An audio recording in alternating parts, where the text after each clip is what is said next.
아니, 한국에 와보니까 알겠습니다. 일본은 그냥 망했습니다. 나라의 미래가 없다고요. 세계 여러 나라를 가보았지만 한국처럼 발전된 나라는 본 적이 없습니다. 여기 한국 취재를 와서 한숨을 내쉬는 일본인 기자가 있습니다. 과연 한국의 어떤 것을 보고 자괴감에 빠진 것일까요?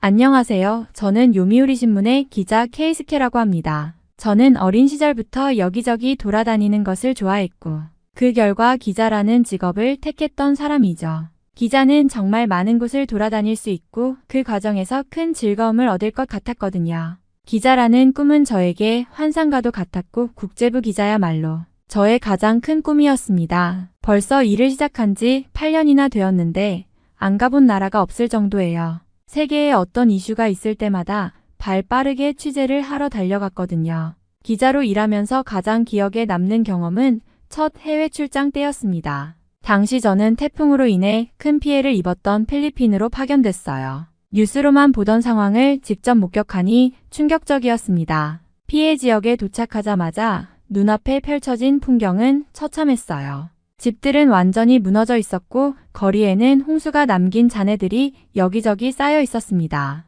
사람들의 얼굴에는 절망이 가득했죠. 취재를 하던 중 한 소녀를 만났습니다. 10살쯤 되어 보이는 그 아이는 태풍으로 가족을 모두 잃었지만 임시 대피소에서 다른 아이들을 도우며 밝게 웃고 있었습니다. 그녀는 자신보다 더 힘들어 보이는 사람들을 돕고 싶다고 했어요. 그 순간 저는 카메라를 들고 있던 제 손이 떨리는 것을 느꼈습니다. 이 작은 소녀가 보여준 강인함은 제게 깊은 감명을 주었고 그 이야기를 세상에 알리겠다는 사명감을 더욱 굳게 해줬습니다. 이후로도 많은 나라를 다녔습니다. 미국에서는 대선 캠프를 따라다니며 후보들의 캠페인을 취재했고 프랑스에서는 노란조끼 시위를 직접 현장에서 보도했습니다. 아프리카에서는 난민 캠프에서 생활하는 사람들을 인터뷰하며 그들이 처한 절망과 희망의 이야기를 들었습니다.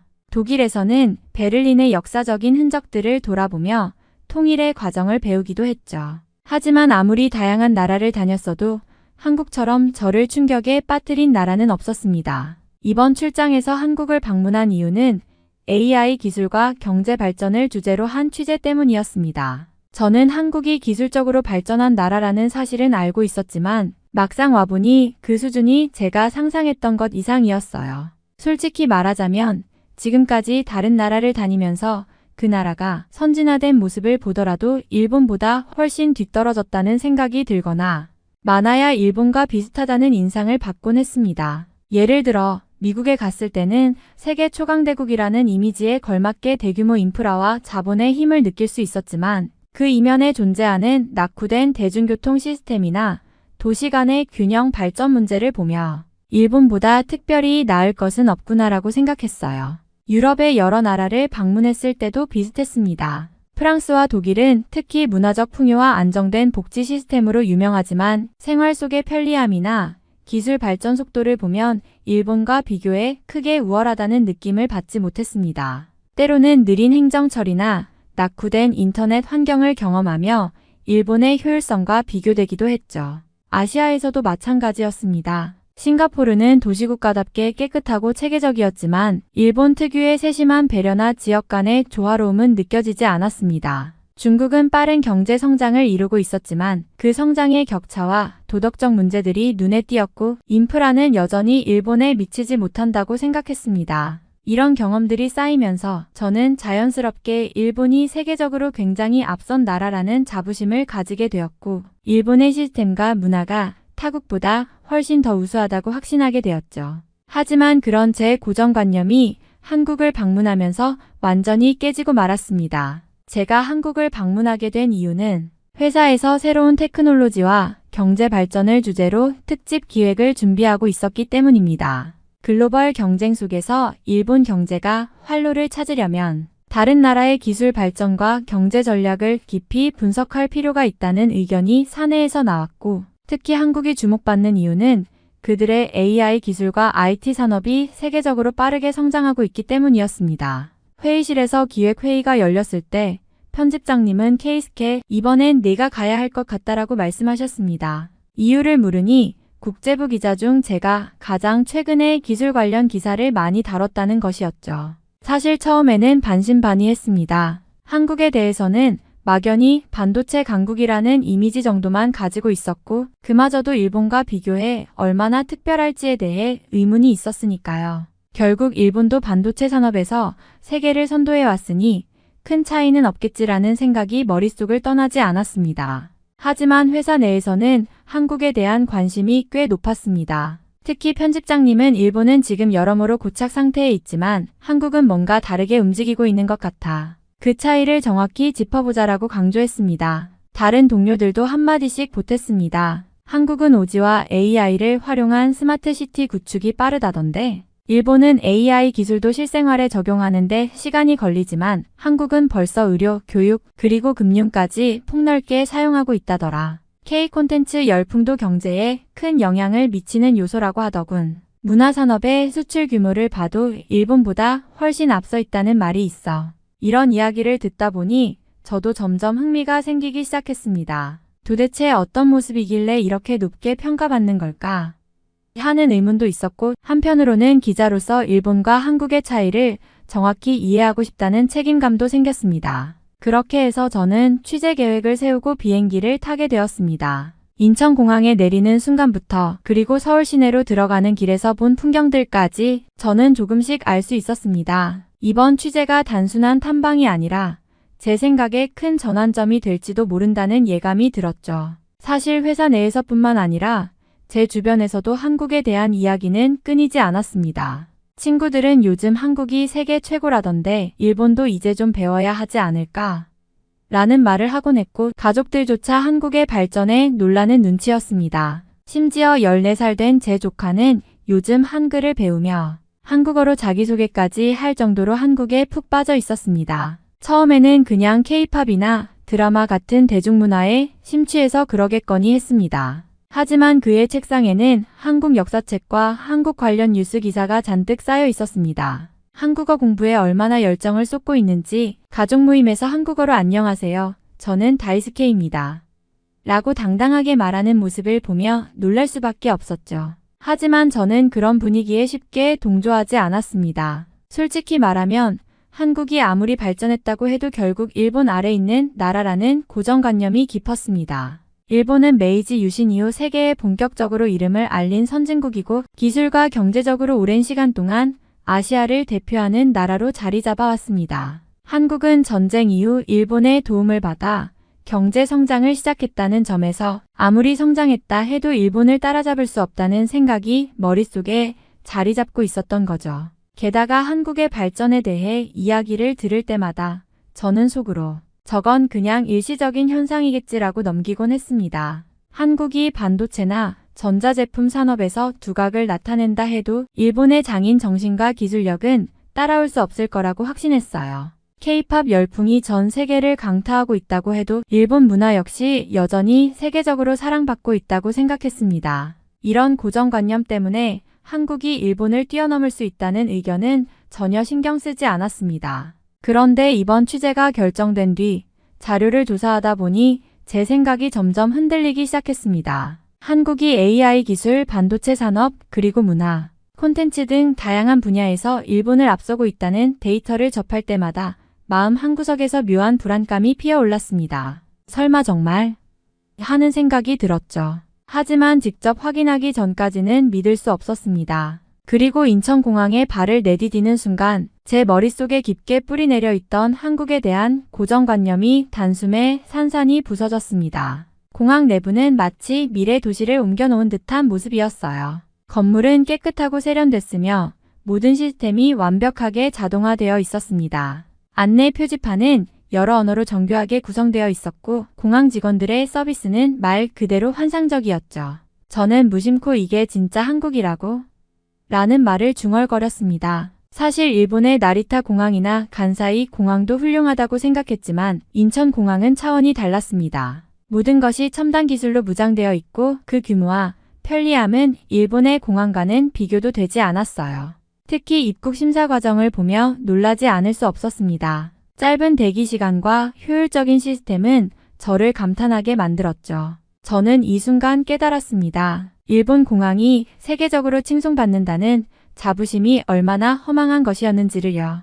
공항에서 지하철로 이동하며 창밖을 바라보는데 그 모습은 또 다른 충격이었습니다. 거대한 고층 빌딩들이 세련된 디자인으로 줄지어 서 있고 도시 전체가 체계적으로 계획된 것처럼 보였습니다. 도로 위를 달리는 자동차들은 전부 최신형이고 거리에는 쓰레기 하나 보이지 않았습니다. 일본의 대도시와 비교해도 확실히 더 깨끗하고 현대적인 느낌이 강했습니다. 그 순간 제 입에서 저도 모르게 이런 말이 튀어나왔습니다. 일본은 그냥 허접한 시골 나라 그 자체였구나. 물론 그동안 제가 일본이 아시아 최고의 선진국이라고 믿어왔던 것도 당연한 이유가 있었습니다. 하지만 한국을 눈앞에서 보니 일본이 얼마나 정체되어 있었는지가 선명하게 드러났습니다. 일본이 과거의 영광에 머물러 있는 사이 한국은 이미 미래로 한 걸음 더 나아가고 있었던 거죠. 그 순간부터 저는 한국을 다시 보기로 마음먹었습니다. 이번 취재는 단순히 자료를 모으는데 그치지 않고 제 생각을 완전히 바꿀 계기가 될 것이라는 걸 확신하게 됐습니다. 출발하기 전 동료 기자들은 농담처럼 저를 보며 이렇게 말했습니다. 케이스케 조심해. 한국에서 취재하다 보면 일본으로 돌아가고 싶지 않을 수도 있어. 처음에는 그냥 웃어넘겼습니다. 아무리 그래도 내가 일본을 떠날 이유가 있겠어? 라는 생각이 들었거든요. 하지만 그들의 말 속에는 뭔가 진심이 담겨있는 듯한 느낌도 있었습니다. 그리고 바로 이어지는 이야기가 저를 더 놀라게 했습니다. 한 동료가 커피를 홀짝이며 이런 말을 꺼냈습니다. 참, 너 아는지 모르겠는데 우리 신문사에서 몇 년 전에 일하던 여성 기자 기억나? 일본에선 꽤 유능했던 사람이었잖아. 그 사람이 한국에서 몇 달간 특파원으로 활동하다가 결국 한국에 정착했대. 정착했다고? 저는 얼떨떨한 얼굴로 되물었습니다. 그 정도가 아니야. 아예 한국 국적을 얻어서 한국인으로 귀화했대. 한국 사람으로 새 삶을 시작한 거지. 그 이야기를 듣고는 한동안 말을 잇지 못했습니다. 일본의 기자가 한국으로 이민을 가는 것만 해도 놀라운 일이었는데 귀화까지 했다는 건 정말 예상 밖이었습니다. 그녀가 왜 그런 선택을 했는지 궁금했지만 동료들은 자세히 알지 못했습니다. 다만 한국에서 느꼈던 삶의 질과 가능성이 일본보다 훨씬 매력적이었던 모양이야 라는 말을 덧붙였죠.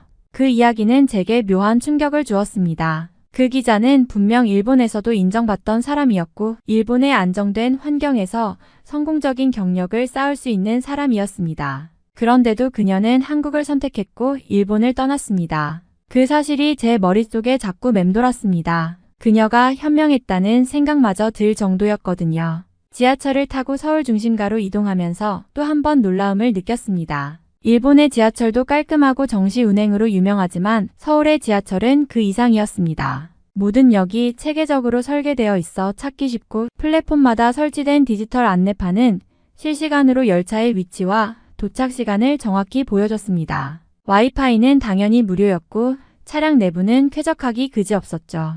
특히 주변을 둘러보니 사람들의 모습에서부터 다른 에너지가 느껴졌습니다. 서울 중심가에 도착해 거리를 걷다 보니 더욱 확신하게 되었습니다. 한국 사람들과 일본 사람들은 단순히 문화가 다른 것을 넘어 마치 차원이 다른 삶의 태도를 가진 것 같았습니다. 거리 곳곳에서 바쁘게 움직이는 직장인들, 손쉽게 첨단 기술을 활용하는 젊은이들, 그리고 웃으며 서로를 도와주는 시민들의 모습을 보며 느낀 건 한국 사람들에게는 일본인과는 다른 독특한 활기가 있다는 것이었습니다. 취재 도중 만난 한 한국 스타트업 대표는 이렇게 말했습니다. 우리는 도전을 두려워하지 않아요. 실패는 새로운 기회로 이어진다고 믿습니다. 그 말을 듣는데 순간 일본에서는 실패를 두려워하는 문화가 얼마나 깊이 자리 잡았는지 떠올랐습니다.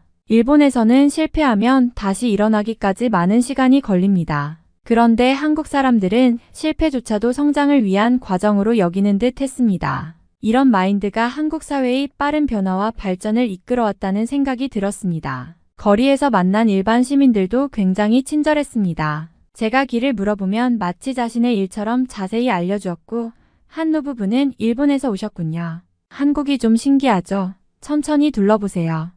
라며 따뜻하게 웃어주셨습니다. 이런 인간적인 면모는 일본에서도 흔히 볼 수 있는 것이지만 한국 사람들에게서는 더 강한 에너지가 느껴졌습니다. 그들의 말과 행동에는 자신감과 활력이 가득했습니다. 취재를 하면서 느꼈던 건 일본인들이 가진 장인 정신과 신중함도 물론 훌륭하지만 한국인들의 대담함과 유연함은 그와는 또 다른 차원에서 돋보였다는 것입니다. 새로운 것을 시도하고 빠르게 적응하며 서로 협력해 목표를 이루려는 모습이 도시 전체에 배어 있었죠. 일본의 고착된 분위기와 비교하면 한국은 정말 다이내믹하고 생동감 넘치는 나라였습니다. 그날 밤 숙소에 돌아와 한참을 생각했습니다. 일본은 언제부턴가 자신을 잃어버린 것처럼 느껴졌습니다. 변화와 도전을 두려워하며 과거의 영광에 안주하려는 모습이 떠올랐죠. 반면 한국은 지금도 앞으로 나아가고 있었습니다. 사람들의 태도에서부터 사회 시스템까지 모든 것이 달랐습니다. 저는 더 이상 한국을 일본 아래의 나라라고 여길 수 없었습니다.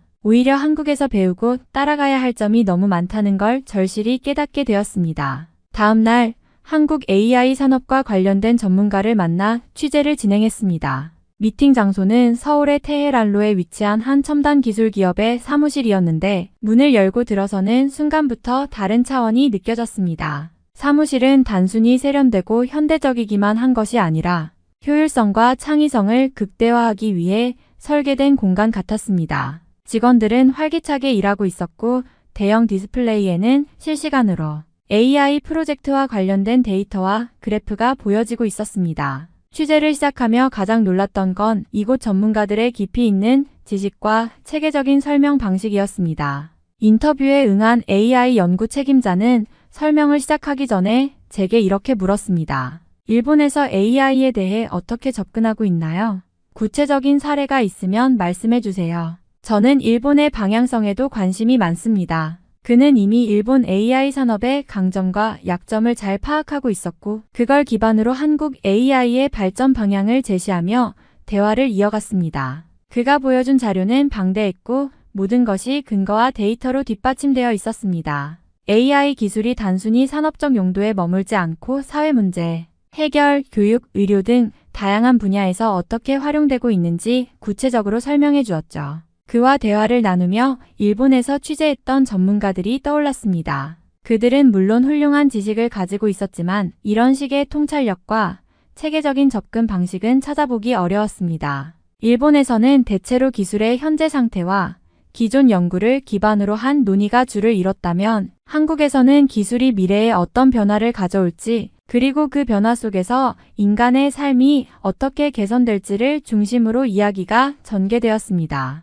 특히 그가 강조한 점 중 하나는 AI 개발에 있어서 데이터의 중요성이었습니다. 그는 한국 정부와 민간 기업이 협력하여 방대한 데이터를 수집하고 이를 활용하는 시스템을 구축했다고 설명했습니다. 우리는 기술만 개발하는 게 아닙니다. 데이터를 기반으로 기술이 지속적으로 진화할 수 있는 생태계를 만드는 것이 중요합니다. 일본도 그런 방향으로 가고 있나요? 그 질문을 받았을 때 저는 잠시 말을 잃었습니다. 일본에서는 여전히 데이터 수집과 활용에 있어 법적, 윤리적 제약이 많아 AI 산업의 발전을 저해하는 경우가 많았기 때문입니다. 반면 한국은 이런 문제를 이미 극복하고 더 나아간 상태였습니다. 또한 그는 AI 개발 과정에서 인재 양성이 얼마나 중요한지에 대해 강조했습니다. 한국은 AI 인재를 양성하기 위해 정부, 대학, 기업이 적극적으로 협력하고 있었습니다. 실제로 제가 만난 관계자들은 모두 해당 분야에서 오랜 경력을 쌓은 전문가들이었고 AI 기술을 통해 사회적 가치를 창출하려는 열정을 가지고 있었습니다. 결국 기술은 사람을 위해 존재해야 합니다. 저희는 기술의 윤리성과 사회적 책임을 항상 고민합니다. 라는 그의 말이 마음 깊이 와닿았습니다. 취재를 마치고 사무실을 떠나는 길에 문득 일본에서의 취재 경험이 떠올랐습니다. 일본에서도 AI 전문가들을 만났지만 대부분은 현 상황의 문제점에만 집중하거나 기술적 측면에만 치중했던 경우가 많았습니다. 반면 한국은 문제를 넘어 미래를 바라보고 있었습니다. 이 차이가 한국 AI 산업의 경쟁력을 만들어내고 있다는 생각이 들었습니다. 이날 저는 단순히 기술 수준의 차이를 넘어서 사고방식과 접근 방법 자체가 일본과 한국이 얼마나 다른지를 다시 한번 깨닫게 되었습니다. 한국에서 AI 산업 관련 취재를 마친 후 돌아가는 길, 자연스럽게 일본의 상황과 비교하지 않을 수 없었습니다. 한국은 AI 기술을 삶의 모든 영역에 자연스럽게 통합하며 앞으로 나아가고 있는 반면 일본은 아직도 과거의 방식에 발목을 잡히고 있다는 생각이 들었습니다. 가장 먼저 떠오른 건 일본에서 여전히 자리 잡고 있는 아날로그 문화였습니다. 예를 들어 일본에서는 중요한 서류에 직접 도장을 찍는 문화가 여전히 강하게 남아 있습니다. 전자서명이 보편화되지 않았기 때문에 도장을 잊고 외출했다면 행정 절차가 모두 멈추게 됩니다. 이런 전통이 한편으로는 일본의 고유한 매력으로 여겨질 수도 있지만 디지털화가 요구되는 시대에서는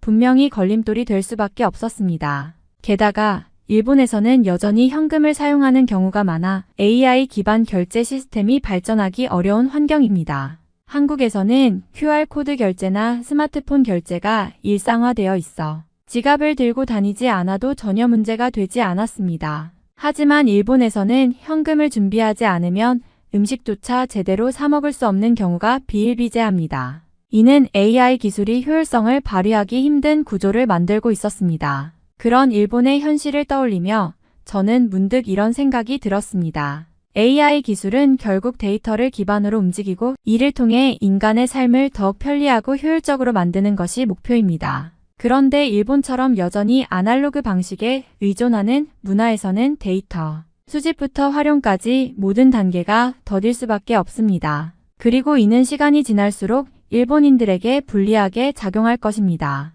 특히 한국에서는 모든 행정 절차가 디지털화되어 있어 AI 기술과 손쉽게 결합될 수 있었습니다. 스마트폰 하나로 모든 것이 해결되는 환경은 한국의 기술 발전을 더욱 가속화시키고 있었죠. 반면 일본은 여전히 서류를 들고 다니며 줄을 서야 하는 일상이 반복되고 있습니다. 이 차이는 기술 발전 속도뿐 아니라 국민들의 인식에도 큰 영향을 미치고 있었습니다. 한국에서의 취재를 통해 저는 단순히 AI 기술 그 자체만이 아니라 그 기술을 받아들이고 활용하는 사회적, 문화적 환경이 얼마나 중요한지를 뼈저리게 느꼈습니다. 그리고 일본은 그 환경을 개선하지 않는 한 AI 기술 경쟁에서 계속 뒤처질 수밖에 없다는 사실도 깨닫게 되었습니다. 그날 밤 숙소로 돌아가는 길에 이런 생각이 머릿속을 떠나지 않았습니다. 우리는 아직도 너무 많은 것을 과거에 묶어두고 있는 게 아닐까? 일본이 진정으로 AI 시대를 맞이하려면 기술보다도 먼저 바뀌어야 할 것은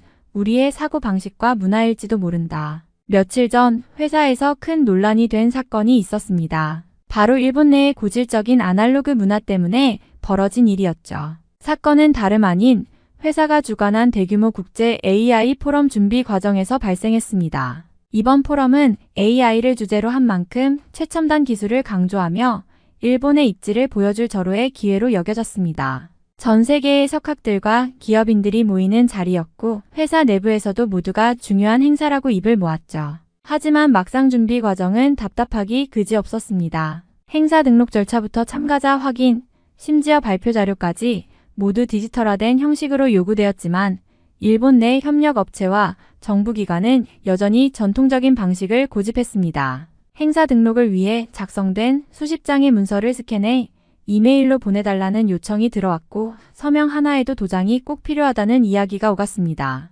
이런 상황은 우리 회사의 젊은 직원들을 좌절하게 만들었습니다. 그중 특히 문제가 되었던 것은 행사 발표 자료를 외국 협력사에 전달하는 과정에서 벌어진 일이었습니다. 외국 협력사는 클라우드 기반 시스템을 통해 자료를 공유하자고 제안했지만 일본 측에서는 보안 문제를 이유로 USB를 사용해 직접 전달하겠다고 주장했습니다. 결국 협력사의 담당자가 직접 일본으로 와서 자료를 받아갔습니다. 이 과정에서 수많은 시간이 낭비되었고 준비 일정은 뒤로 미뤄졌습니다. 더 큰 문제는 실제 행사 당일에 발생했습니다.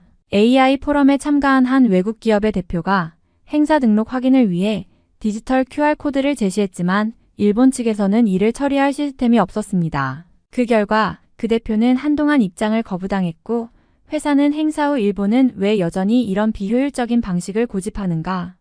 라는 비판을 받았습니다. 이 사건은 우리 회사 내부에서도 큰 반향을 일으켰습니다. 특히 젊은 직원들은 회사의 구식 절차에 크게 실망했고 심지어 몇몇은 더 이상 일본에서 일하는 게 의미가 없다며 사표를 제출했습니다. 이런 분위기 속에서 저 역시 일본의 고착된 문화가 얼마나 많은 가능성을 가로막고 있는지 다시 한번 절실히 느끼게 되었습니다. 당시 우리 팀의 부장은 회의에서 한숨을 쉬며 이렇게 말했습니다. 일본이 발전을 이야기하지만 현실은 과거에 묶여있지 않은가. 이대로라면 우리는 세계 시장에서 경쟁력을 잃게 될 것이다. 그의 말은 모두의 마음을 무겁게 만들었습니다. 특히 이번 취재를 위해 한국에 온 저로서는 이 사건이 더욱 뼈아프게 느껴졌습니다. 한국에서는 모든 것이 디지털화되고 효율적으로 돌아가고 있음을 피부로 느꼈기 때문입니다. 이 사건은 단순히 한 번의 실수가 아니었습니다. 일본의 구식 문화가 얼마나 많은 기회를 놓치고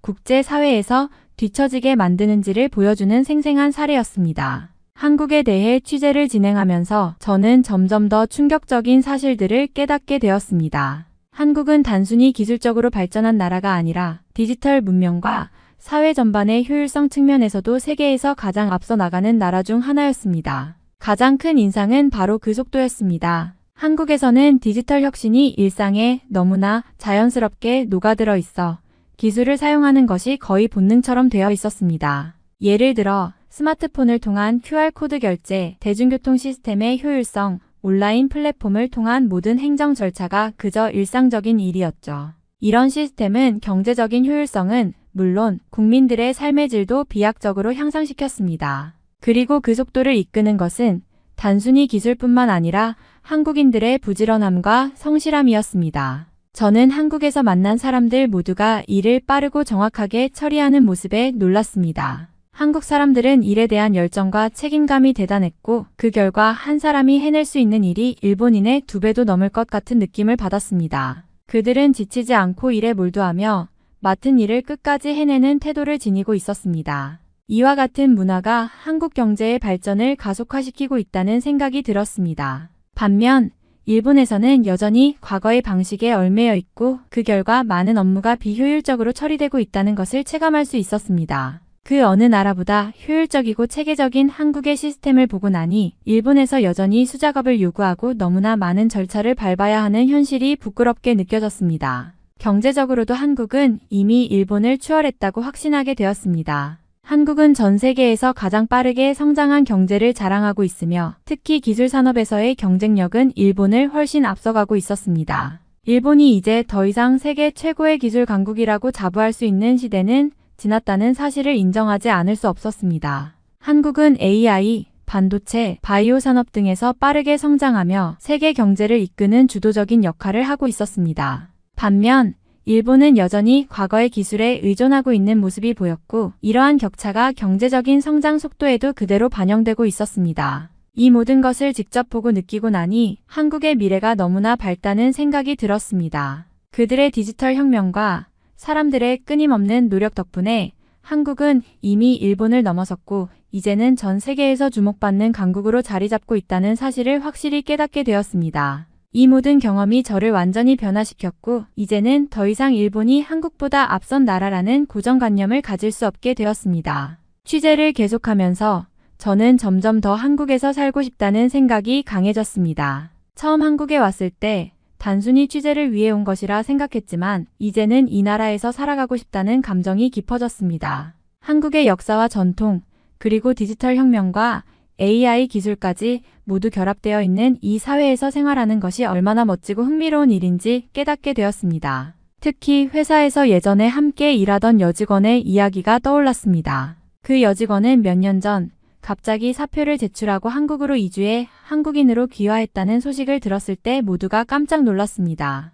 당시 저는 그 이유를 잘 이해하지 못했었습니다. 왜 굳이 한국에 가서 새로운 삶을 시작해야 했는지 일본에서 좋은 직장도 갖고 있었는데 왜 그랬을까 싶었죠. 하지만 한국에 와서 그 여직원의 결정을 완전히 이해하게 되었습니다. 한국은 전통적인 면에서도 강하게 뿌리를 내리고 있는 나라이지만 동시에 디지털 사회와 첨단 기술 산업에서도 세계를 선도하고 있습니다. 한국에서 사람들은 빠르게 변화하는 기술을 일상 속에 통합하고 그 속도와 효율성은 일본에서는 경험할 수 없는 수준이었습니다. 이곳에서 사람들은 과거의 전통을 지키면서도 미래를 향해 빠르게 나아가고 있었죠. 특히 AI와 디지털 환경의 발전은 일본에서 느끼지 못한 새로운 차원의 경험을 선사했습니다. 그녀가 한국으로 이주한 이유를 이제는 알 것 같았습니다. 한국은 일본보다 훨씬 더 혁신적이고 발전적인 환경을 제공하는 곳이었습니다. 그곳에서 사람들은 디지털화와 AI 기술을 통해 더 빠르고 효율적인 삶을 살아가고 있었고 이는 저에게도 큰 자극을 주었습니다. 일본에서 느꼈던 그 답답한 현실과 비교하면 한국은 마치 미래에 살고 있는 것 같은 느낌이었습니다. 그렇게 생각하면서 저는 점점 더 한국에서 살고 싶다는 마음이 강해졌습니다. 일본으로 돌아가기 싫었습니다. 일본에서의 일상은 이제 너무나 반복적이고 변화가 없으며 기술적인 혁신이 너무 더디게 진행되고 있는 것처럼 느껴졌습니다. 반면 한국은 변화의 속도가 빠르고 그 속도에 발맞춰 살아가는 사람들의 에너지와 열정이 느껴졌습니다. 그곳에서 살아가며 더 많은 것을 배우고 변화의 물결에 몸을 실으며 새로운 기술의 발전을 직접 경험하고 싶었습니다. 한국에서의 삶은 단순히 물리적인 장소를 넘어서 그곳에서 살아가는 사람들의 정신과 태도까지도 저를 매료시켰습니다. 그 여직원이 한국으로 이주한 이유를 이제는 온전히 이해할 수 있었고 저 역시 그 길을 가고 싶다는 생각을 하게 되었습니다. 한국에서의 삶은 제게 있어 새로운 시작이자 도전이 될 것이라는 확신이 들었습니다. 취재를 마친 후 저는 회사의 연차를 길게 써서 한국으로 다시 가기로 결심했습니다.